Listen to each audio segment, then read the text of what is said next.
Are you ready to turn heads? Luxury isn't just worn, it's experienced.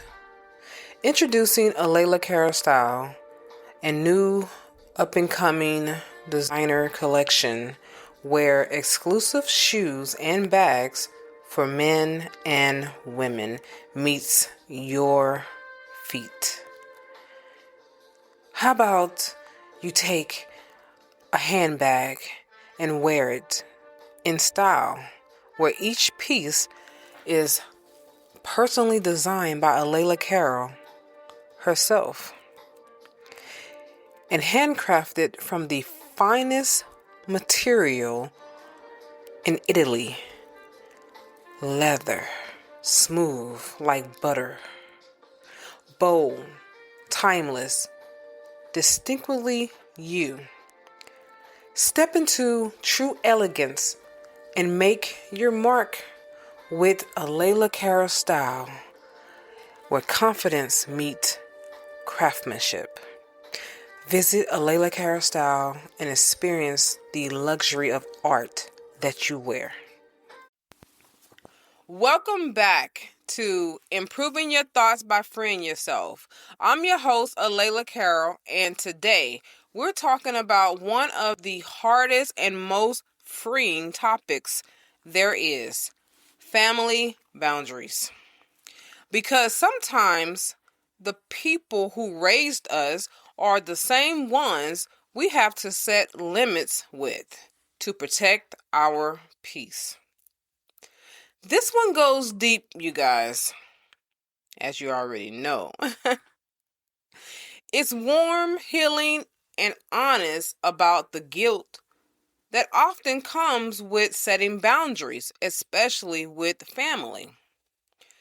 And that doesn't make us cruel, cold, or ungrateful. It makes us healthy, okay? It makes you healthy. And that's the whole goal here, is to be healthy. Many times in our lives, we have never been taught, and I would say we haven't really been taught about healthy boundaries, because most of the time people don't have boundaries. And for those who do have boundaries, it's hard for those to put them into action or I would say put them to work when you are dealing with a family member, especially a family member that is so close to you, like your parents or even your siblings. Usually that's where you get sibling rivalry from most of the time, because we don't know how to make sure that our brothers or sisters know how far to go with us. And then sometimes they do know how far to go, but they just think it's funny to cross our boundaries and push our buttons. So in this episode, I'm going to talk about setting boundaries to protect your peace, giving you the opportunity to learn how to set boundaries with your family members. So today's topic is about family boundaries, protecting your peace without feeling like the villain. I'm going to start off with a quote, and I want to share this quote with you from Brené Brown. And what Brené Brown said is, daring to set boundaries is about having the courage to love ourselves, even when we risk disappointing others. Now, that's a quote that I have that I want to say in lines of this. And I'm going to say, this is the quote that I came up with.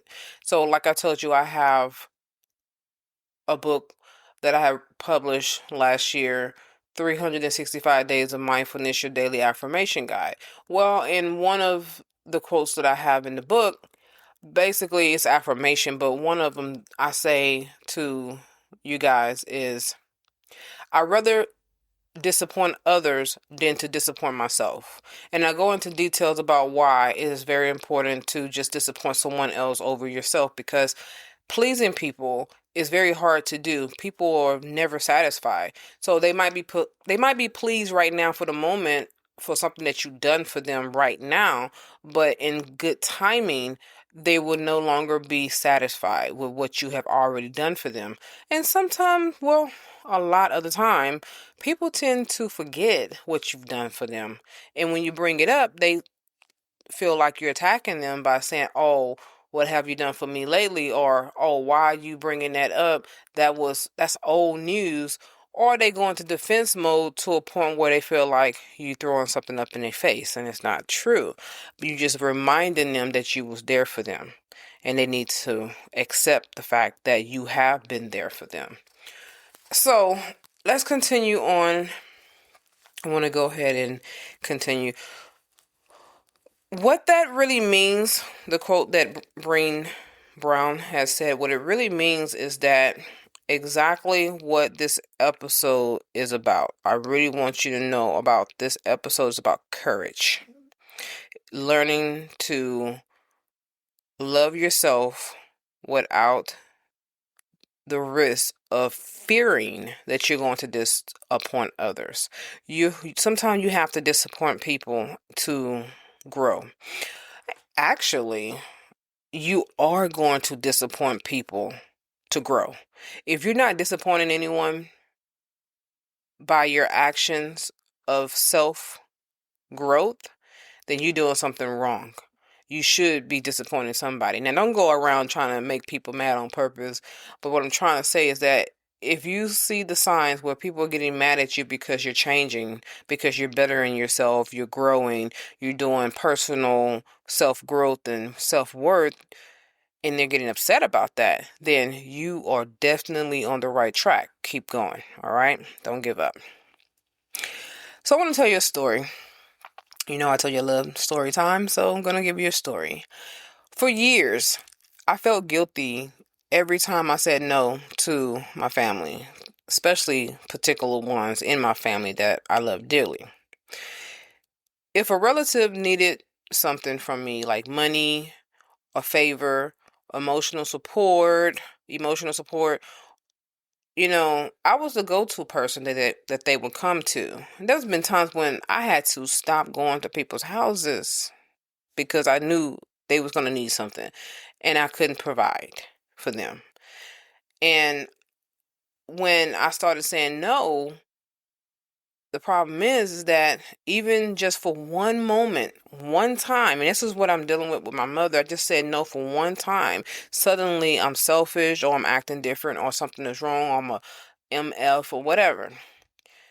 And I would think that in situations where I can't do for you, you should be understanding. That's how I felt. And that's how I still feel.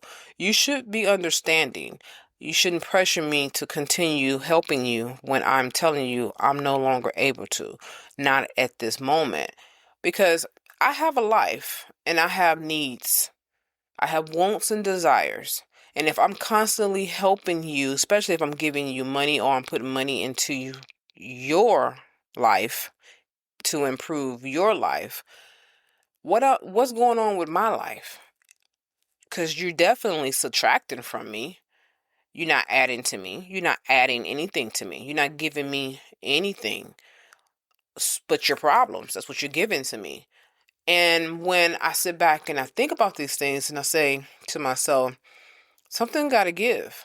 I have to stop at some point and start doing for myself because I'm not getting the things that I want to accomplish done. There's things that I need in my own home that I want to do. Like I want new furniture. I definitely want new furniture. I've been having this furniture since 2017. I'm ready for something new now. And not that it's a need, but I should be able to do that because I finally done what was necessary to have the money that I need to spend that money on furniture and not have to go into a hole behind it. So, you know, you got some people and there are a lot of people like this, like they feel like who cares? Right now, it's all about me. Give me what I'm asking for. I don't care what you need. You know, you can afford it. You got money. You can afford it. And then the problem with that statement, you don't know what I can afford. That's the way I feel. You don't know what I can afford. You don't know what my bank account is. And you don't know where my money got to go to. Running a business costs money. Yeah, it's called revenue. Just because money is coming in doesn't mean I can take that money and spend it like it's profit. It's not profit. That's revenue. I literally have to put that money back into the business so I can keep the business going. Because if I spend the money, then the business is going to fall and it's going to fail. And I wasted my time. But for those who don't have a business mindset and never took business classes, don't know anything about running a business, they don't understand that. Their mind is not in in that mode. Where their mind is at is, oh, it looks like you got a lot of money. You should be able to spend it on what you want. You're your own boss. But yeah, I might be my own boss in this area, but with the economy being the way it is, food, groceries high. So I can't just spend, and keep doing it because you want me to. I will always be broke. So I seen this movie. I don't know if y'all seen it before. I think it's called True Stories with Kevin Hart and Wesley Snipes. Wesley Snipes was the brother of Kevin Hart, and he was out there doing, what typical people who don't want to get on their feet and help themselves do. And Kevin Hart was being himself as a comedian, and he was making millions of dollars and everything, but he felt obligated to take care of his brother. His brother knew that, but his brother was setting him up at the same time, to the point where he put him in a jam, a real bad jam, to where Kevin Hart was forced to try to use his resources, his money and everything to fix the problem. Come to find out, towards the end of the movie, Kevin found out what his brother was doing, and it came down to a decision that Kevin had to make. It was a devastating decision. I'm not going to tell you the ending. I strongly encourage you to go and look at this movie and find it for yourself. I don't like being a spoiler alert of a movie, but I would tell you it wasn't good. I thought about that situation for myself. And I say, man, it shouldn't have to be this way. We shouldn't have to choose between our livelihood, our goals, dreams, and aspirations, and our wants and desires over a family member who don't want to do what they got to do to get ahead, who's lazy, who's manipulative, and who's jealous and envious of your success because they didn't do what they were supposed to do during their heyday or moment in time that they had to get on their feet. I'm a strong believer and I'm a stickler of, if you still have breath in your body and you can move around, then it's never too late to do what you need to do or want to do to make it in this world. That's how I go about living my life. That's how I go about making decisions with my life. When things don't go well for me and I feel like, dang, that situation didn't go well, then I look at my life and I say, you know what? I'm still living, I'm still breathing, I'm still healthy, I'm still young enough to be able to bend my knees. You know what I mean? When I'm trying, that's a metaphor. That's my metaphor of I can move. So let me go and do what I gotta do. I'm gonna cry about whatever it is the situation is because I'm human, but I'm gonna move on. I'm gonna go ahead. I'm gonna live my life, and I'm gonna pick up where I need to pick up at. So does this story sound familiar to any of you guys? Does it sound like you probably are dealing with this before, or you are dealing with this now? Have you dealt with this before?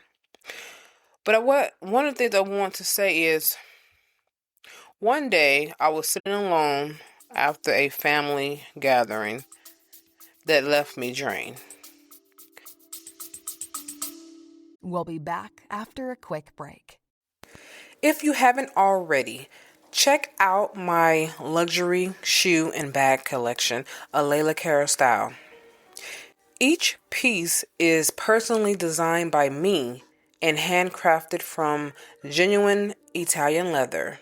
Whether you're dressing up or keeping it casual, these pieces were made to help you walk with confidence.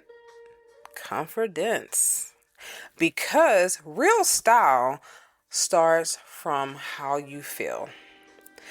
Go to alelacarolstyle.com and experience these bold, timeless, and completely all you.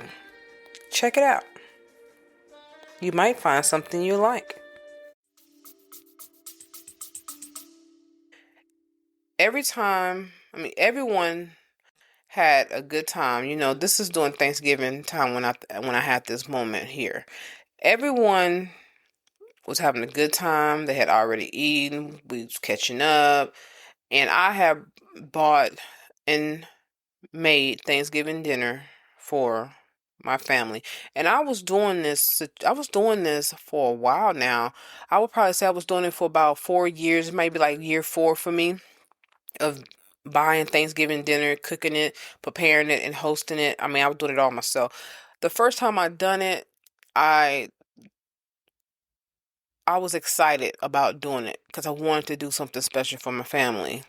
But I had no idea what it was going to continue to lead to down the line.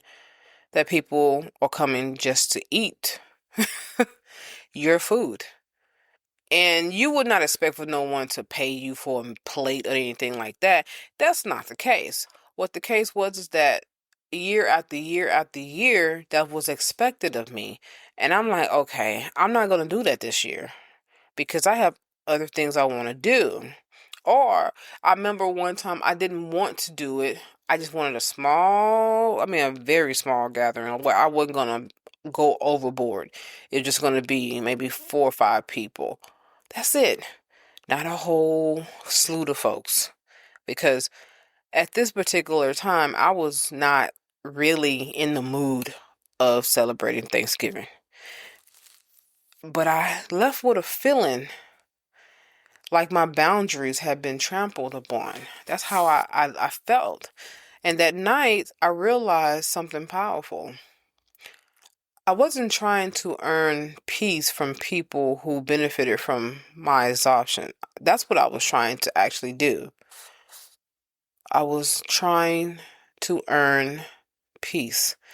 I was trying to bring my family members together because my mother's side of the family, they can get into an argument and then stop talking to each other. Well, that's what my mother is doing to me right now. And I'm learning that somebody got to break the cycle. And that's was my inspiration of starting the Thanksgiving tradition at that time. Someone have to break the cycle. So let's bring family members together and let's not hold grudges. Well, since I have stopped doing it, one of my aunts, she started doing it. She started doing Thanksgiving dinner in her house, and we will gather there and eat and everything. And that went on for some years until she lost one of her grandsons, and then 6 months after that, she lost her oldest son, which was the father of her grandson. And she was like, "I'm not doing Thanksgiving dinner no more." And not like that. So if y'all wanna go and do Thanksgiving dinner, we just go to a restaurant. Well, for me, I had already stopped doing Thanksgiving dinner because of the episode that my mother had at my place when I just moved in with my husband now, that I'm married to now. When I moved in with him, his name is Marcus. I never told y'all his name, but his name is Marcus. So when I moved in with Marcus, I did not really want to do a Thanksgiving dinner, but it was just going to be me, Marcus, my son, and my mother. That was the plan. And then maybe my other aunts can come over. I was going to fix enough for a few other people, but not a whole feast. My mom cut up. And I'm not going to sit here and say that it was just because of Thanksgiving dinner. No, she cut up because of something completely opposite than that. I think I told you the story, but I'm just going to share a brief of what happened.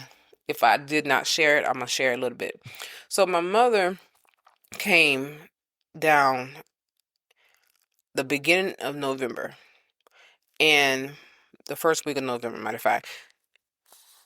I can't remember why she was with us, but I do remember her being with us.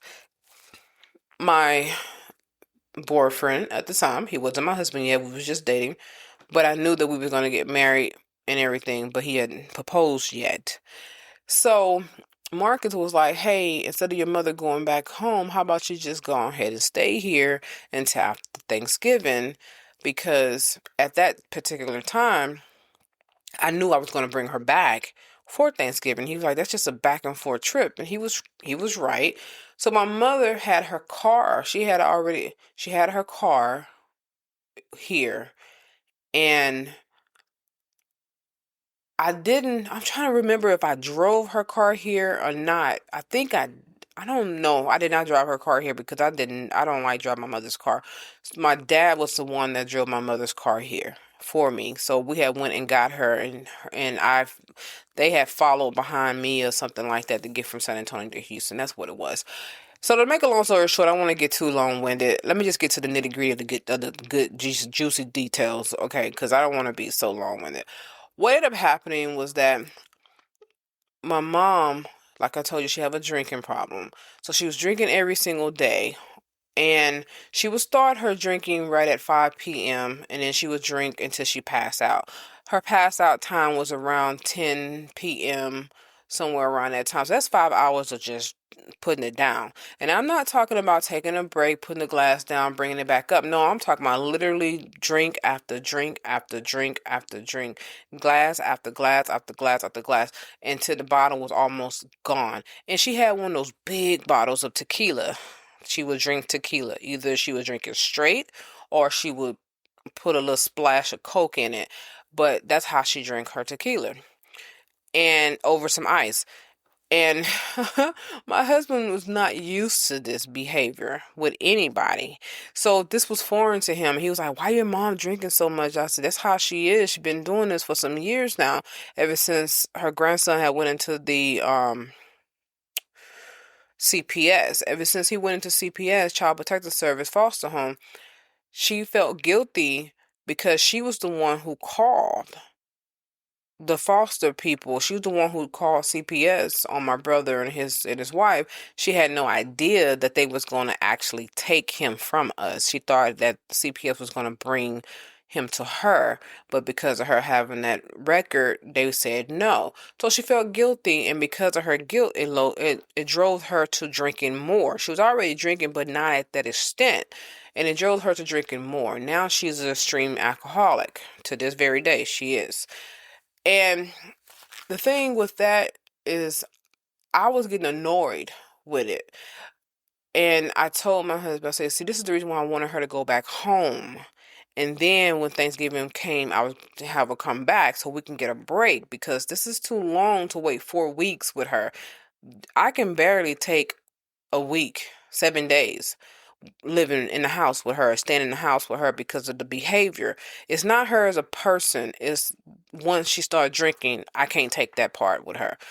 Before my mama drinks, she's normal. She's pleasant to be around. Her mindset is natural. It is cool. I love that about her. I can be around that person.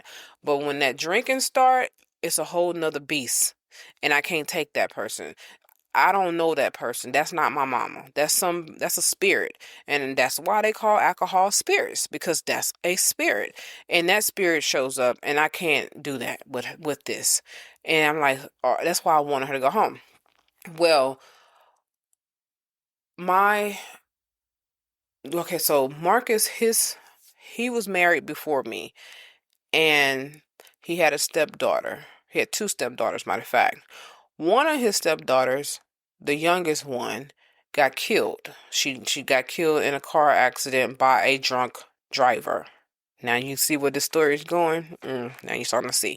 Okay, by a drunk driver, by a man who was drinking, and he ran smack in the back of their Corolla little car in a big truck and killed her.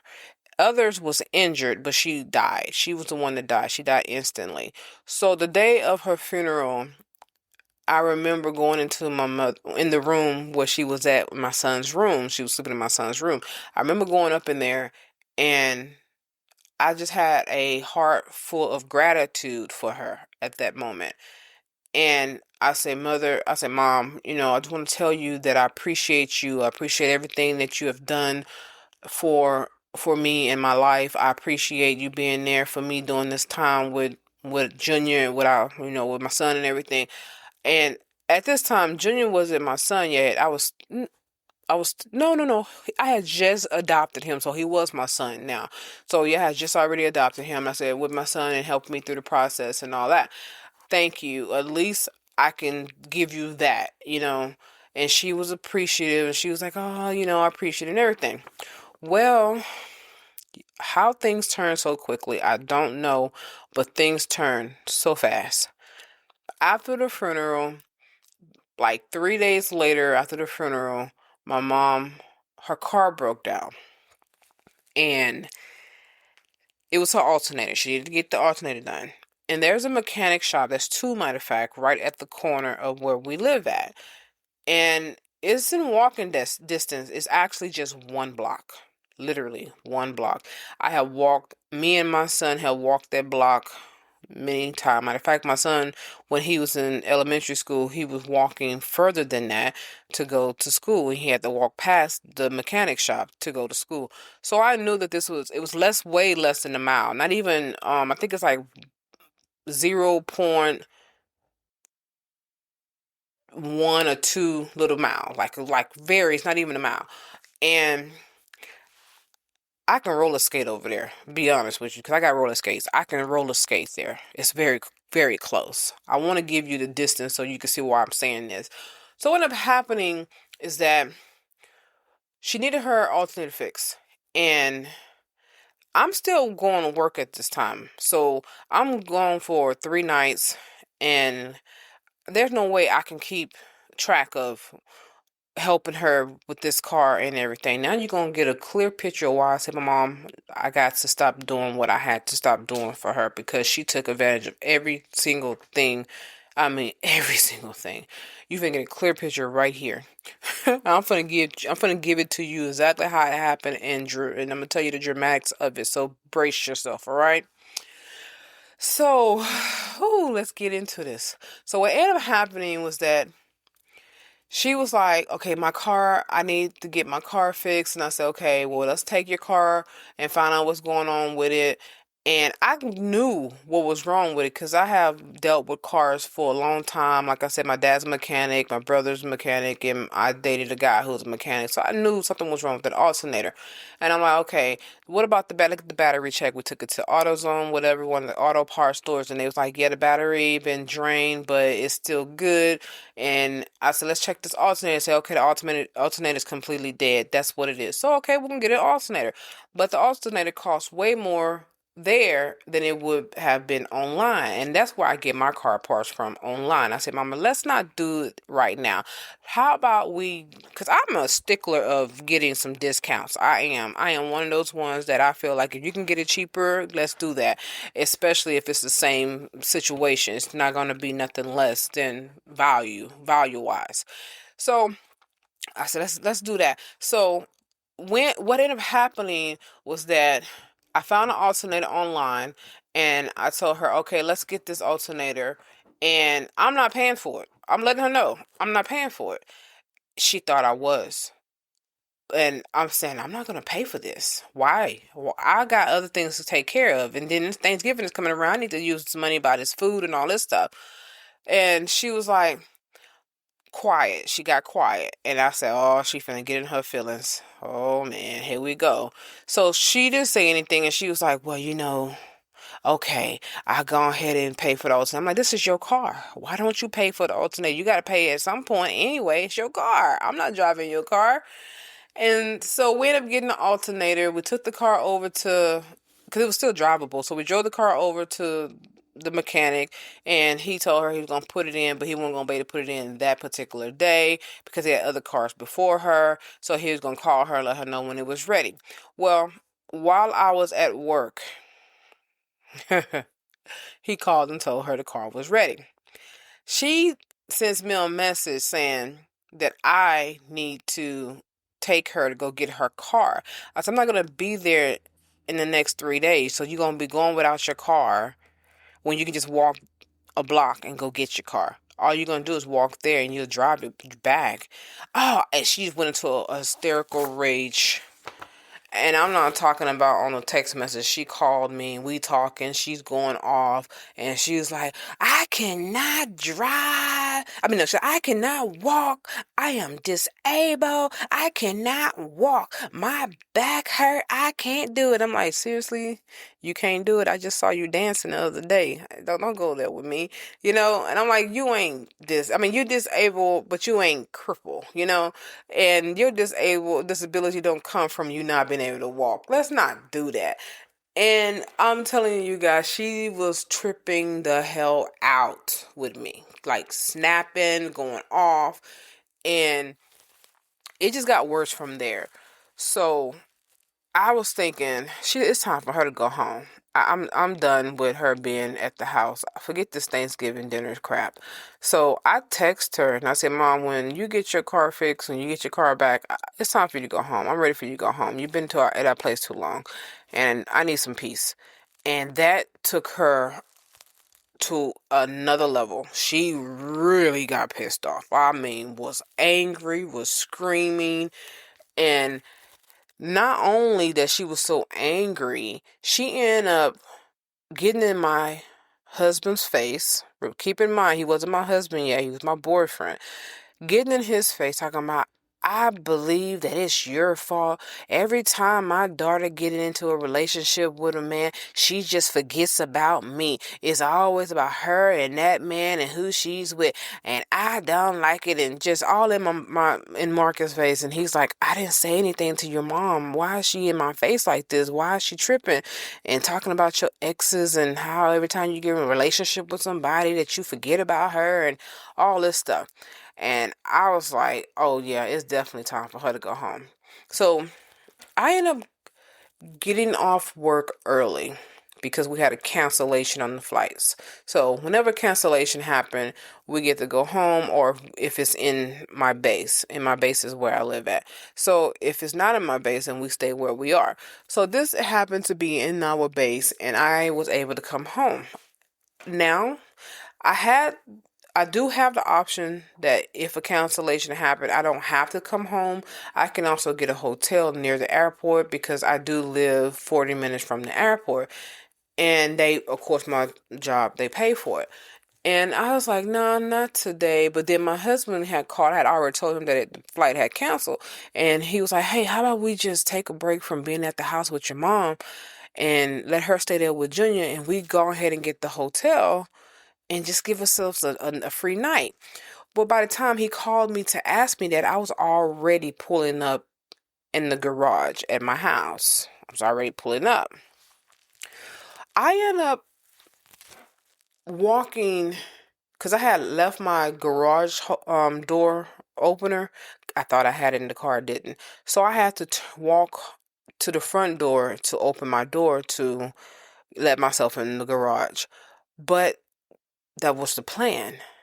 When I got to the front of my house, I noticed something different about it. What was different was that the doors was wide open. The front door was wide open, like open. Anybody could just walk in it. The TVs was on. Every TV in the house was on.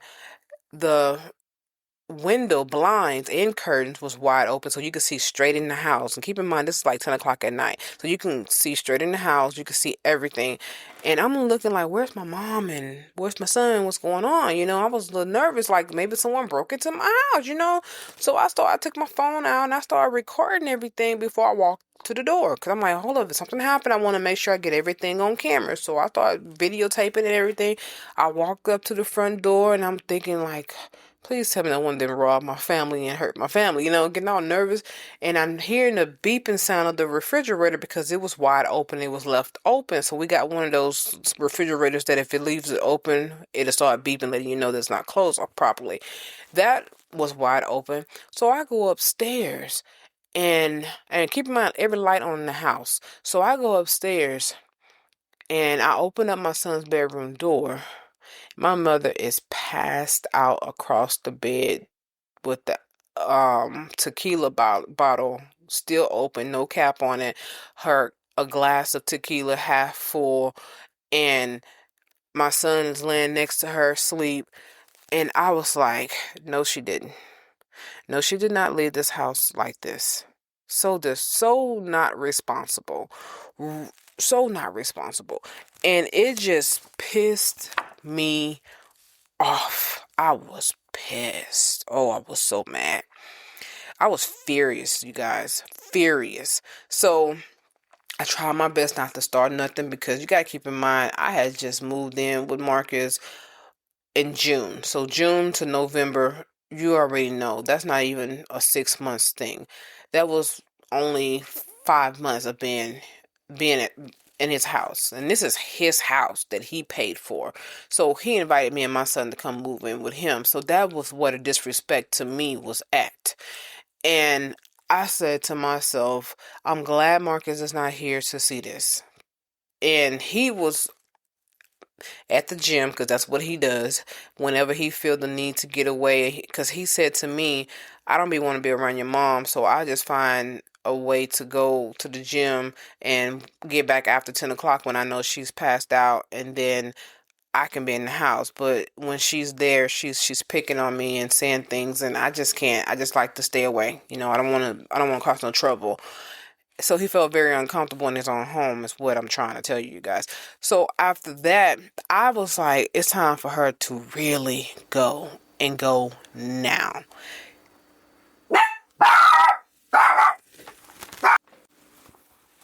So when I realized that it was time for her to go, but I really wanted to show her herself.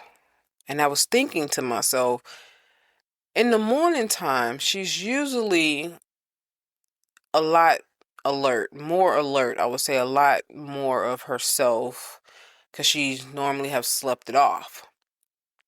So in my mind, I was thinking, okay, let me just show her the video of what I walked up on, and maybe she can get a clear understanding of why I feel the way that I feel that it's time for her to leave. And so she ended up, well, I thought I was trying to show her the video.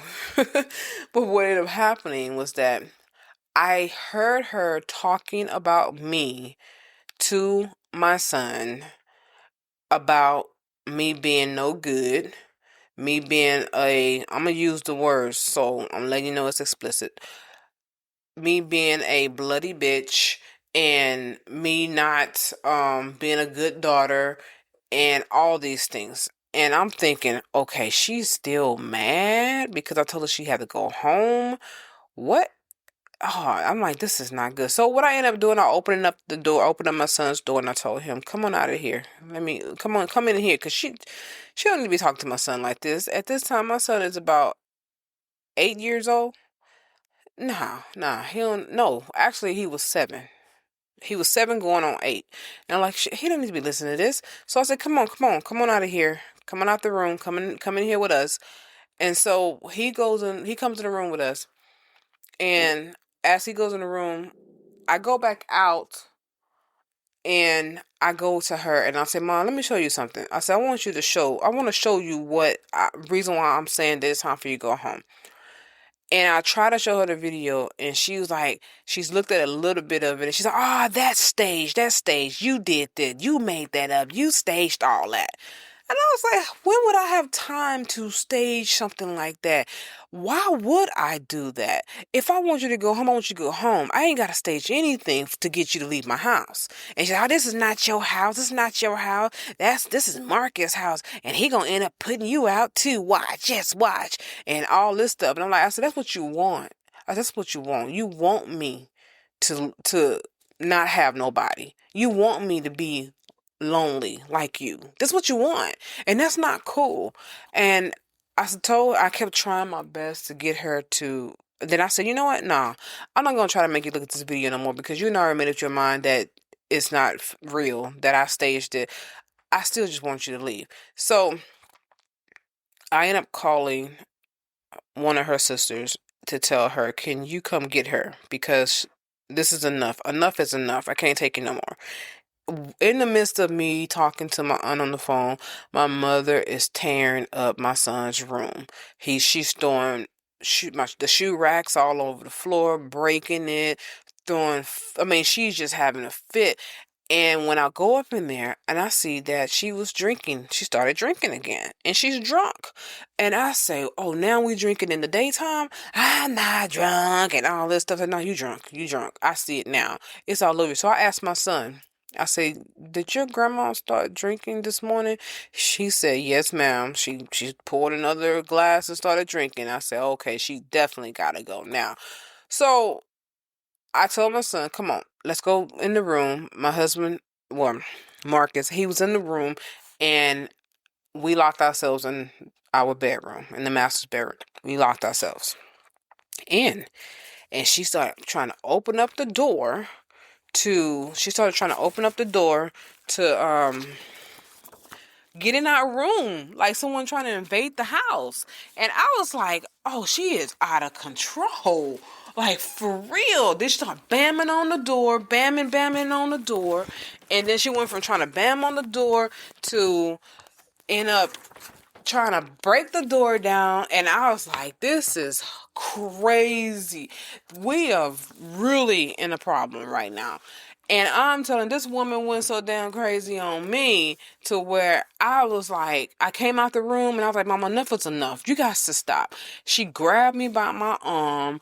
And that's when Marcus jumped in. He said, you know what? Stop.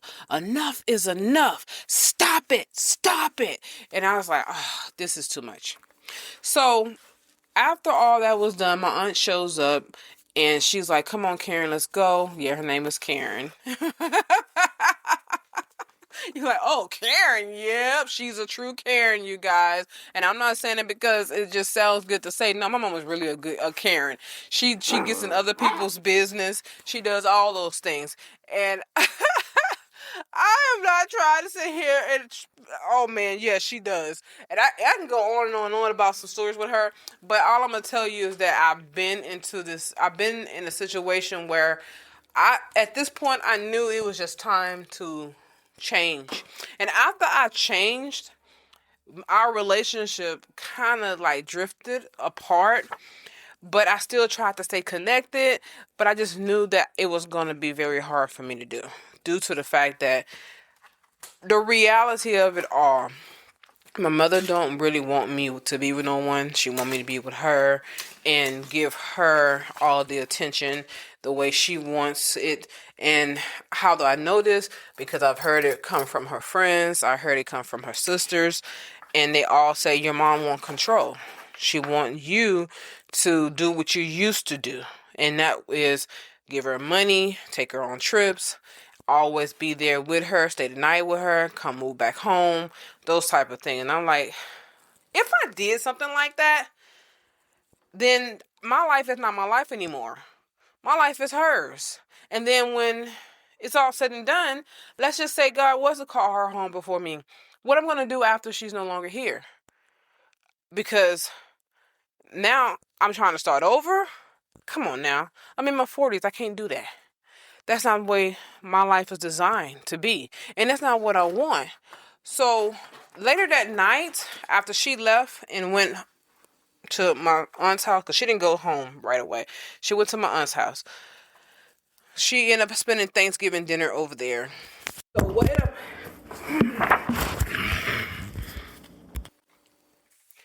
So later that night, what I found out about myself was that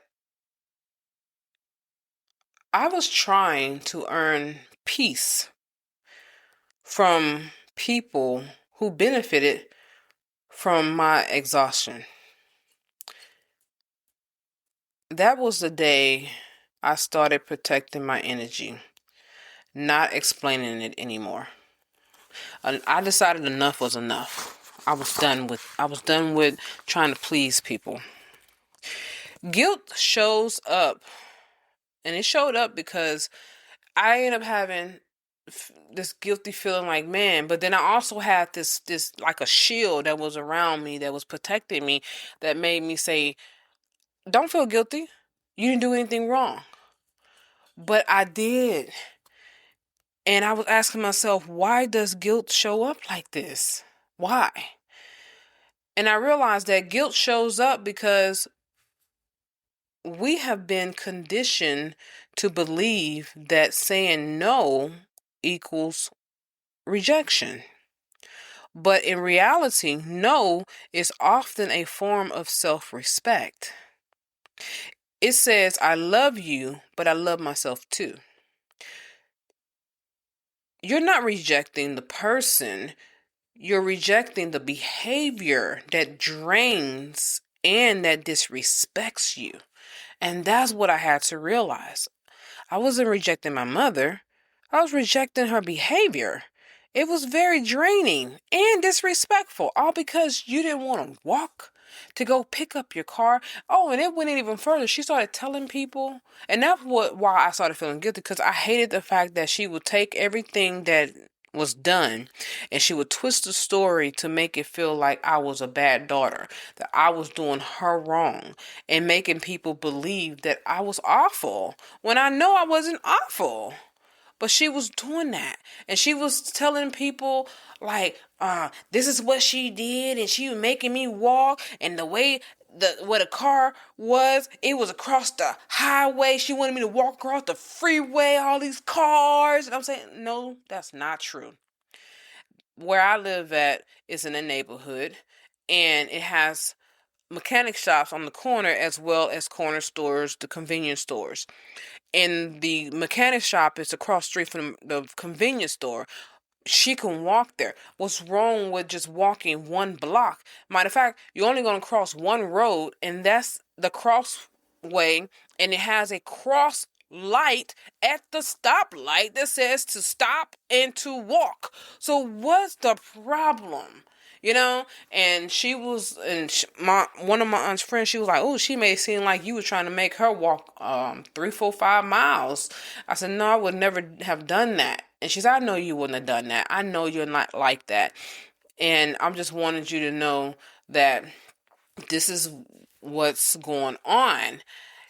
And I felt the fact that I had to explain myself over and over again. I was fighting for my name because I wasn't that person. So I had to learn, what's the difference between helping and holding someone's hand. There is a difference between helping someone and rescuing someone repeatedly. When you start fixing problems for others, you stop them from growing. And that's what I was doing. I was stopping my mother from growing. She got so used to me doing everything, especially after me and my deceased husband had split. That was like, oh, I got her back. I can do what I want to do. I can have her the way I had her. But she had no idea that Marcus was in the picture and that he was coming along to be that husband that I actually was needing to have. And when she saw that, she was like, "No, I'm going to break that up. I'm gonna try to come between that and split that up." And hey, God had different plans. Boundaries between boundaries. I'm gonna tell you what boundaries are. You need to. This is why I talk about boundaries so much, because it's something that will help you dealing with people of this caliber, like what I'm dealing with my mother. Healthy boundaries teach you to protect your peace and them to stand in their own power. If you have healthy boundaries, you can teach them to also walk on their own 2 feet. And that's what I was trying to do for my mother. Go pick up your own car. Don't wait for me to get home to take you a block. You know what I mean? To go pick up your car. Do that. Why wait? Why wait 3 days when you can have your car today? You know? And I had to learn that even with people I deeply love, especially family members who depended on my empathy as a resource. And I'm an empath. I know I told you guys I am an empath, and most of the time people use my empathy, to take advantage of me. Empathy often confuses compassion with responsibility. I had to learn to stop doing that. Yes, I love them, I'm empathizing with them, but they're not my responsibility. I'm going to tell you the hard truth about empathy though. You can be kind without being consumed. How do you do this? Yeah, let me tell you how. Let me tell you how you can do this. For those of you who are empath like me, you can definitely be kind without being consumed. And if you are going through any type of situation where a person is overstepping your boundaries and you're feeling consumed with it, it's time to make these changes. So what do you do? How do you go about being kind and staying kind, but not allowing them to consume you? The way I will say this, the way I do it, I will first ask myself questions. How would this make me feel after I'm done doing for them? How am I going to be? Would I feel empowered? Would I feel drained? Or would I feel like I really accomplished what was needed to accomplish with them? And if the answer is no, then that's when I say, okay, you know what? I love you. I want to be there for you. Maybe we can find another way to get you the help that you need, but I'm not going to be the one to do it for you. Those are kind of things that you can do to still be kind. You can try to help by find a solution that someone else can do, but I'm not going to be the one that's doing it for you. Here are some signs your family boundaries are being crossed. Now, you need to listen to this. Let's get real. You might need firmer boundaries if you feel emotionally drained after having a conversation with people.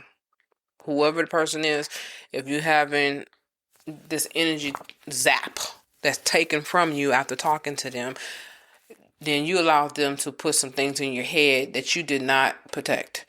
You need to protect that boundary. Hey, don't emotionally dump your problems on me.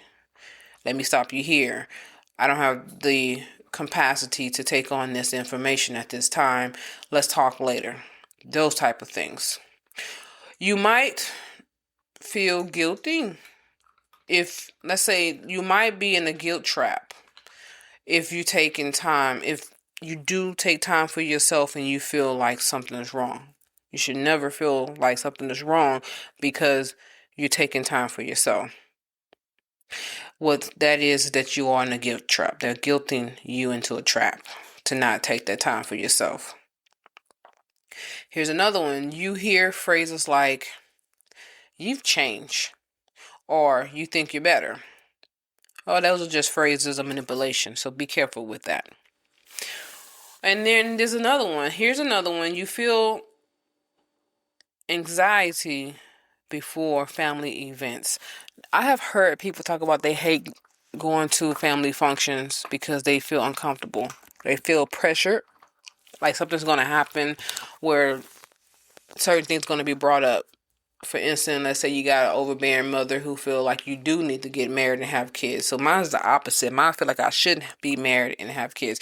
My mother used to always tell me, don't have no kids, don't have no kids, don't have no kids. And I didn't realize that now that I'm grown, that don't have kids wasn't because you were trying to protect me. It was because you're trying to protect yourself of having somebody there for you. And if I have kids, I can't give to you because I got to get to my kids. I learned that later in life. That's what that meant. Because when I was a teenager, I used to hear her all the time telling me, don't have no kids and all those things. And she said it so much. She drilled that information into me for so long. But it was she was realizing that I wanted kids. And that speaking about not having kids wasn't making me not want to have them. It made me want them even more. Because I'm thinking to myself, you got kids. I'm your child. My brother your child. Why are you making such a big deal about us having children? That's crazy to me. But come to find out, she really didn't want to have kids herself. She had them because she got married to my dad. And of course, hey, you have an unprotected sex. What you think is going to happen? Anyway, so if you check any one of these boxes that I just read out to you. I just spoke them out to you. If you have checked any one of them, it's time for you to shift your survival to a serene strategy of finding boundaries that actually work. All right. So I want to continue and let's talk about healing without hostility. How do you heal without being angry with someone? Because you're really not going to heal if you are angry. Healing comes from having peace. Yeah. So what you can do, you can distant yourself without the drama. Boundaries don't always need to be announced loudly. Like, you don't have to always tell people your boundaries. Just make sure that when they're about to cross and you stop it. Sometimes they're even better when you practice them quietly. What I mean, I'm trying to give you more information on how to do that. What I mean by that, what you would do, here's an example. If a person is call you up, they're on the phone, you already know that you really don't feel like listening to them because they're about to tell you some bad news or they're going to dump some emotional energy on you and you're not ready for this. You can always get off the phone real fast by saying something in the lines of, hey, can I call you back? I'm busy right now. I will call you back when I'm not busy anymore. It might not be today. It might not even be tomorrow, but when I'm able, I'll call you back. What ended up happening with that, they will already have passed their emotional drainage moment with you. When you call them back, it's not going to be as dramatic as it would have been the very first time you spoke to them. It's going to be more subtle to where they're not even going to tell you the whole thing because they have already gotten past the point of the hype of what it was they was going to tell you about. Now, I'm only saying that because that's most people. If you got a person like my mother, that's going to be different because my mother can hold on to that energy for a very long time. And I usually say to myself, okay, 3 days not long enough, so I need to give it more time than 3 days. And it might be 2 weeks, and it might be a month, but let's give it more time because I know that energy is still lingering around, and I'm not ready to hear all that. Okay?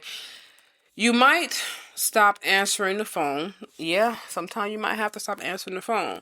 Stop explaining your choices. You do not have to explain your choice to people, or stop overgiving. That is why my mother is mad at me, because I have stopped overgiving to her. Now you know what the problem is with me and my mother. For those of you who are thinking, man, they got a strange relationship. No, the relationship is that my mother loves to take, while I give. And I'm already past the point of doing that. So now we're there. I need you to know that it's not about punishment. It's about peace. Here's a mindset shift that you should take with you. And say these things to yourself to help you with going through the transformation. What you would say is, I'm not creating distance because I hate you. I'm creating distance because I love me. You have to love yourself first.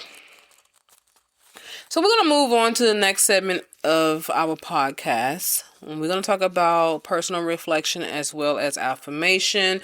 So the last two podcasts I've given you, we were talking about affirmation and personal reflection. I always want you to be able to think about your own situation so you can reflect on these things. And I'm going to be doing this throughout this season 8 of personal reflection and as well as affirmation, but I'm also going to take questions. I have questions. So some of the questions that I have taken, most of them come from my coaching sessions when I coach other people. And I started thinking about maybe other people might have the same question in their mind and they need the answers to. So I just write and jot down a few of those questions that was asked to me and I answer them on the podcast. So that's what I'll be doing throughout season 8. So let's take a moment to center ourselves. Let's find peace a peaceful place to just think, that's quiet. If you got the music playing, well, of course you don't have the music playing because you're listening to me, but if it's kind of loud where you are, if you can kind of find a spot that is not so loud, let's try to do that. If not, if you're driving, that's even better because it's just you, or however that may be. But let's just try to center ourselves and find what you want to do. If you are somewhere quiet, which would be awesome, I want you to take a deep breath through your nose. Hold it for 4 seconds, and I want you to exhale slowly through your mouth and let it go slowly, very slowly. Now you're going to repeat these affirmations after me. You can either say it out loud or you can say it to yourself in your heart. But it'd be best to try to open your mouth and whisper the words out because, like I told you, words are vibration, and you want to get the vibration of the words to move around in the earth and bring it back to you. Okay? So I'm going to give you 5, and I want you to say these 5 affirmations out loud to yourself. Number 1, I have the right to protect my peace. I have the right to protect my peace. Number 2, my boundaries are an act of love, of self-love, not selfishness. My boundaries are an act of self-love, not selfishness. Number 3, I release guilt and welcome balance. I release guilt and welcome balance. Number 4, I can love people without losing myself. I can love people without losing myself. Number 5, peace is my new norm. Peace is my new norm. And that is true for me. Peace is my new norm. If whatever comes into my life is not peaceful, I get rid of it fast. I dismiss it very quickly. It is so easy for me to walk away from somebody, or for me to dismiss something and nip it in the bud right away when it started to take my peace away. I want you to remember, affirmations are not just words.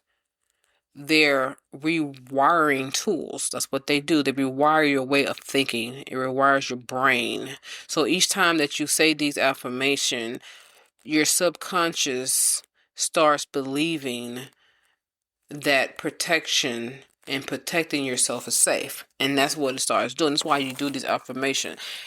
You have to repeat. So when you hear something over and over again, your brain starts believing it.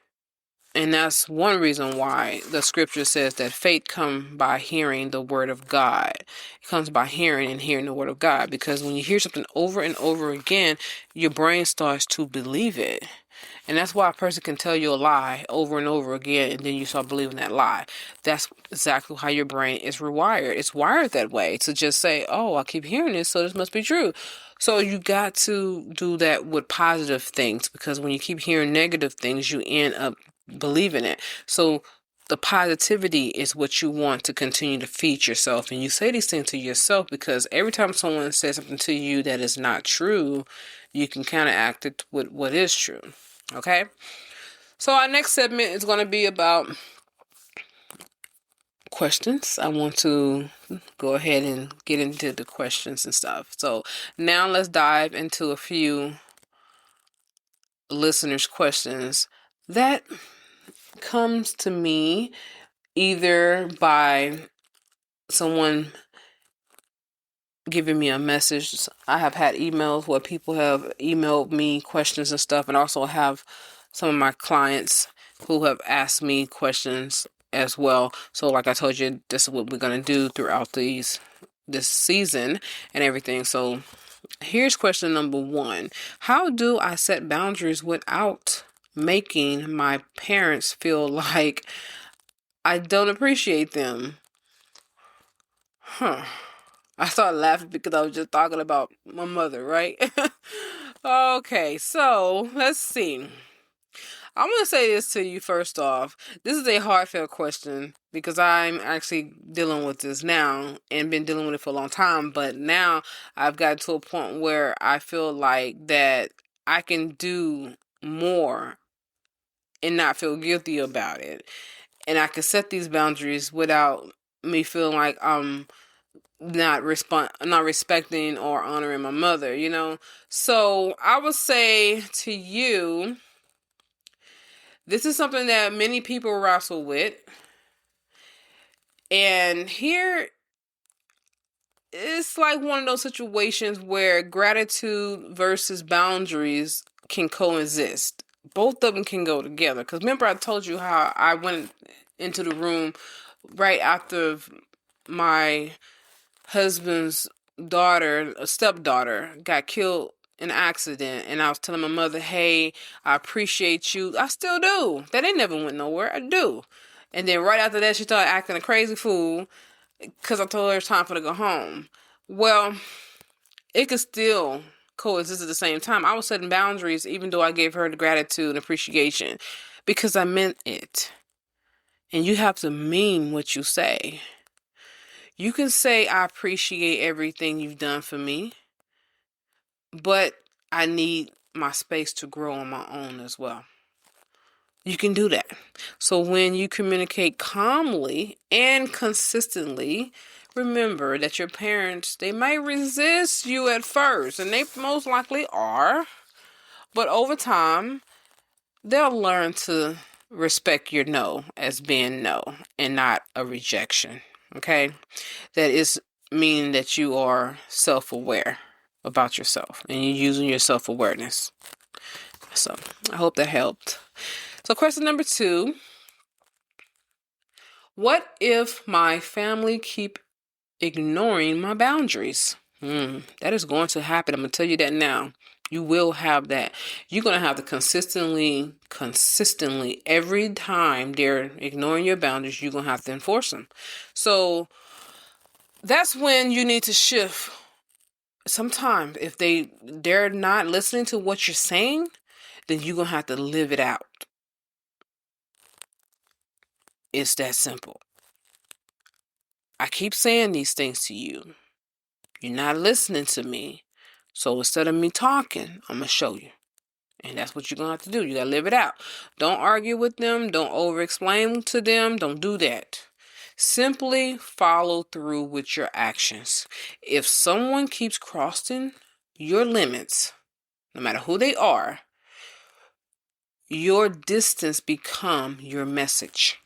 Distance yourself from them. One day they're going to wake up and say, hey, I ain't heard from Joanne in a while. What happened to her? Why she ain't call? Let's call and see how she's doing. Answer the phone when they call you. And be pleasant as possible. And when they get on that topic, hey, I haven't heard from you in a while. Then you tell them, because y'all keep crossing my boundaries. I tell you over and over this, and that, and you just keep doing what you're doing. So if you're going to keep doing what you're doing, then I'm going to have to distance myself from you. It don't mean that I don't love you. It just means that I want you to respect me just like you want me to respect you. I'm an adult just like you are. So you're not being mean. You're just being firm. All right? Okay. So let's go to question number 3. I feel lonely after cutting off toxic family members. How do I deal with that? Honestly, you guys, I don't never feel lonely after cutting off people. I don't. Maybe that's a gift from God. Maybe that's the peace that surpasses all the understanding. I don't know. But I never feel guilty after cutting people off. I be feeling good. I feel good. I feel good because the anxiousness goes away. The anxiety, it leaves me. I don't feel anxious anymore. That's why I feel good. So as for you, I'm going to let you know loneliness is real. Because I don't feel lonely don't mean it isn't real. It's real, but it's not permanent. It goes away. What it is, it's the silence that comes right before your peace starts to settle. I I never felt that way. I've always felt like I've gotten a big weight off my shoulder when I cut people off that I love, that have been so toxic in my life. Because throughout my journey of trying to fix them, I've gotten to a place where I realized that they love the chaos they live in, so let them be there. But I have to X myself out of it. And when I leave it, I feel good. And it's almost like the movie. Have you ever seen that movie, Man on Fire, with Denzel Washington, when he blows that car up and he's walking in the fire behind him and he's like, whatever, gotcha, sucker. It's almost like that feeling. Like, you want to live in that fire, you go ahead, but I'm going ahead and walk on. And I'm going on to my destiny. Okay? So just remember that it's the silence that comes before peace settles in. It's the space where new, healthier connections can enter. So you are no longer lonely. That's not the case. It's just you're going through a transition. You're not losing the love of your life. The people that you love, they still love you. They're just in a different space than you. So what you just need to do is learn that this is a time that you are creating room for solid love that feels safe. Do that. All right. So we're going to finish up. We're going to finish up. And today, if today's episode has sparked anything in your spirit, I want you to take one small action today, this week. Sometime this week, I want you to choose one area where you need boundaries. Anywhere in your life, whether it's with your family members or even your spouse, significant other, co-workers, whoever you need some boundaries with, this is time for you to write it down. Just write it down on a pad or a piece of paper. After you do that, then I want you to create one sentence that protects that boundary. One sentence. Anything. It can sound something like, I won't answer the phone during my rest time. That's so simple, right? But it's also helping you to control your boundaries and keep it intact. Or it can sound something like, I'm not available for emotional dumping without my consent. So you allow them when they can emotionally dump their problems on you. And then you can also take away that time when they're not able to. Those are boundaries that you write down and say, hey, enough is enough. If, let's say, for instance, you got someone in the coworker. I like to give examples to help people out. So let's say, for instance, you got a coworker that comes to you all the time at your desk, like, girl, let me tell you something. Or, man, let me tell you something. And you already know this person. Every time they come to you, they always dumping their issues on you. So, small example before I let you go. I remember this one coworker that I had. She was always having problems in her relationships, and she was always coming to me about her relationship problems. And I would give her advice over and over again, and she would never use the advice that I gave her. And she would come back to me the next time that we was at work and tell me about what happened. And I would already automatically know that this girl did not take my advice because she is doing the opposite of what I told her not to do. And here she go doing that. And so one day I told her, stop asking me for advice if you're not going to take my advice. You are literally coming to me asking for my advice. I'm not coming to you. I'm not telling you what to do. You asking me for the information. I'm giving it to you and you won't even use it. And until you're ready to use what I have given you, baby, I'm not going to change my answer. I'm not going to change what I told you to do. I'm going to tell you the same stuff over and over again. Just do that and see what happens. If it doesn't work out, then that's different. But if it does, then you should have done that in the beginning. And she looked at me and she was like, wow, I'm getting on your nerves. I said, yeah, you really are, because it's like you want to just dump your issues off on me. I mean, yeah, it passes time. And at first I was enjoying the fact that it did pass time, but today is not the day that I want to listen to this. Today is the day that I want to just really get this work done and Go home. I don't feel like talking about that. Well, she took the advice that I had given her. I mean, she walked away in her feelings, but she took the advice that I gave her. And she finally used it and applied it. I remember her coming back to me and she said, I did what you told me to do. And wow, I should have done that before. It really worked. And I was thinking like, okay, whatever. So sometimes you might have to do that. I'm talking about I say put them in their place, but you really just have to be firm, okay? And if you need help, any one of you guys need help practicing these boundaries, I do invite you to go to imagingcoaching.com and book a coaching session with me. I would definitely love to help you in any of these situations. I do tell you, I'm going to tell you that right now, that when you book a coaching session with me, I am very firm about my craft and my gift. I don't let people take advantage of what I have gotten from God. I literally will help you the best way I can. You just have to do the work. So if you're not willing to do the work, it's not going to help you. Okay? I want you to find peace. I want you to find some self-healing, some self-peace.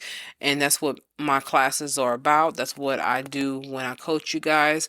I also have wellness teas. So if any of you having problems sleeping at night or just relaxing throughout the day, you find yourself with jitters, anxiousness, you need to calm down, my wellness teas can help you with that, to help you relax and to help you get some good sleep. I drink these teas all the time and they definitely work. And also we have a group, community group that you can go on the website and you can join the group. It's free.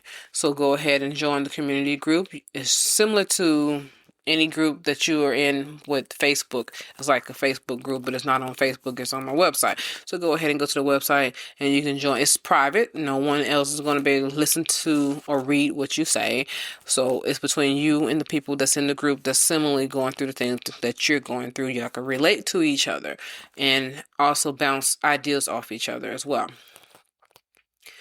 So I want you to stay grounded on your journey of reclaiming your life. All right. You have a great day, a great night, a great evening. Just don't forget that freeing yourself doesn't have to be a lonely journey. Don't be alone in this, okay?